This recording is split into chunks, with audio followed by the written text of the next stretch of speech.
Dear students, इस video में हम करेंगे क्लास 9th की poem number 7 duck and the kangaroo. ये जो पोएम है वो डक और कंगारू की कन्वर्सेशन पे बेस है और this is a humorous poem of a kind known as nonsense words. Nonsense words का मतलब है कि इस कविता में कोई भाव नहीं है, लेकिन वर्ड्स के रूप में, एक पद के रूप में, भाषा पढ़ने में, इसे रीड करने में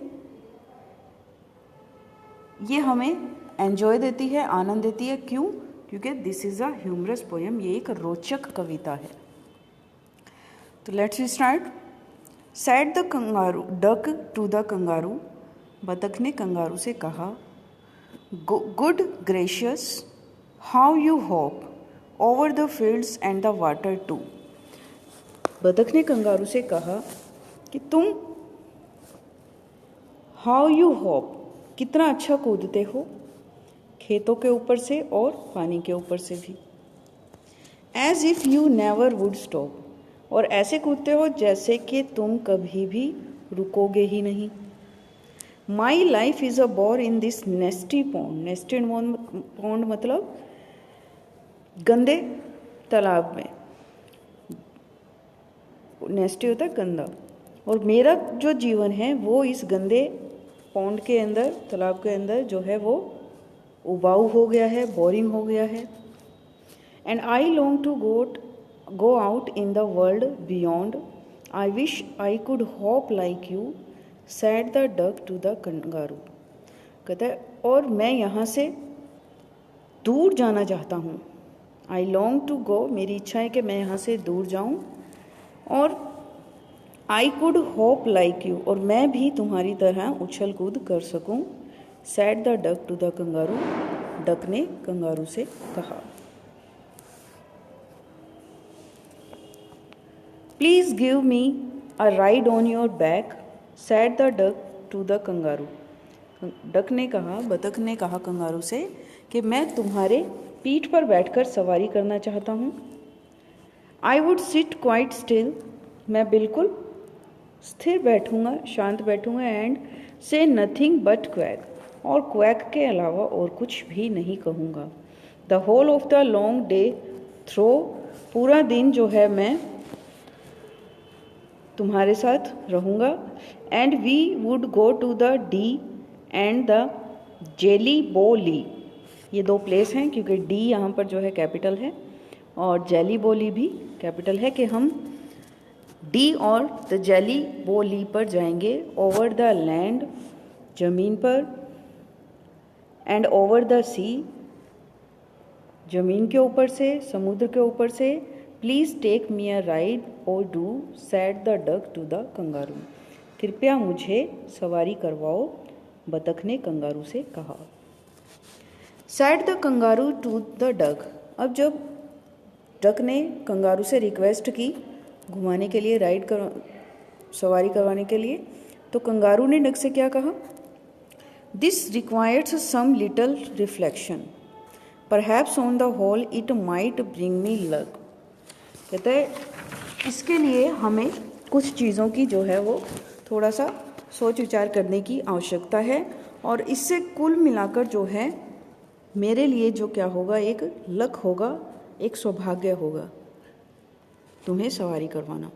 and there seems but one objection, और कहते हैं यहाँ पर एक ऑब्जेक्शन नज़र आता है, विच इज़, जो कि है कि if you will let me speak so bold, अगर तुम मुझे खुले तौर पर बोलने दो, बोलने का साहस मुझे दो, तो मैं तुम्हें बताऊं कि your feet are unpleasantly wet and cold, कि तुम्हारे जो पैर हैं वो गीले हैं और ठंडे हैं, जो कि अनप्लीजेंट करने वाले हैं, थोड़ा सा असुखद हैं, खुशी नहीं देने वाले हैं।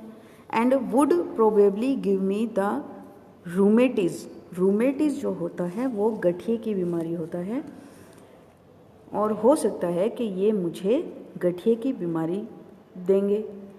सैड द कंगारू, बतख क्या कहता है, देखिए, said the duck as I sat on the rocks, I have thought over that completely. बतख ने कहा कि as I sat on the rocks, कि जब मैं चट्टानों के ऊपर बैठा, I have thought over that completely, तो मैंने इसके बारे में पूरा सोच विचार किया।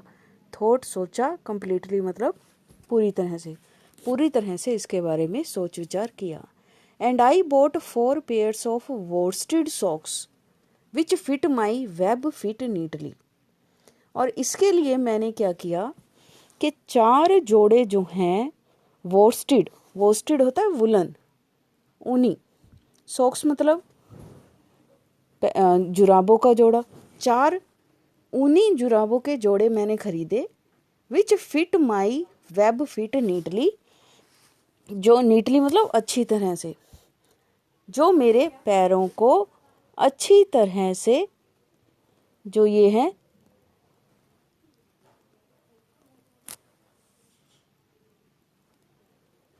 वेब फिट होता है जालीदार, वेब फिट होता है जालीदार पाँव अच्छी तरह से क्या करेंगे। And to keep out the cold I have bought a cloak, cloak का मीनिंग होता है लबादा, कहता है, और सर्दी से बचने के लिए मैंने एक लबादा भी खरीदा। And every day a cigar I will smoke and to follow my own dear true love of a kangaroo, और प्रत्येक दिन यानी कि हर रोज मैं क्या करूँगा, एक सिगार पीता हूँ। And all to follow my own dear true love of a kangaroo, इसका मतलब है कि मैं ये सब कुछ इसलिए कर रहा हूँ ताकि मैं अपने प्रिय, लव मतलब प्रिय, कंगारू से के प्यार को पूरा कर सकूं। सैड द कंगारू, अब जब डक ने ये सब बताया तो कंगारू ने क्या कहा, आई एम रेडी, मैं तैयार हूँ। All in the moonlight pale but to balance me well dear duck sit steady, kangaroo ने कहा कि मैं तैयार हूँ इस मूनलाइट पेल मतलब हल्की सी चांद की रोशनी में, चांदनी में, लेकिन मेरा संतुलन बनाए रखने के लिए डियर डक, प्यारे बतख, सिट स्टडी, तुम्हें स्थिर बैठना होगा, यानी कि बिना हिले डुले बैठना होगा। And quite at the end of my tail, और ठीक बिल्कुल मेरी पूंछ के एंड पर, आखिरी सिरे पर। So away they went with a hop and a bound and they hopped the whole world 3 times round, और तब वे हॉप उछल कूद करते हुए वहाँ से चले गए, और उन्होंने इसी खुशी में पूरी दुनिया के 3 चक्कर लगाए। वर्ल्ड 3 times राउंड मतलब संसार के 3 बार चक्कर लगाना, 3 बार चक्कर उन्होंने लगाया। And who so happy oh who as the duck and the kangaroo, और अरे इतना खुश कौन हो सकता है जितना कि वो बतख और कंगारू थे। क्यों? क्योंकि पूरे वर्ल्ड का चक्कर वो लगा रहे थे, पूरे वर्ल्ड में वो फ्रीली घूम रहे थे। तो ये छोटी सी पोएम थी। आई होप कि आपको अच्छे से समझ में आई होगी। Thank you.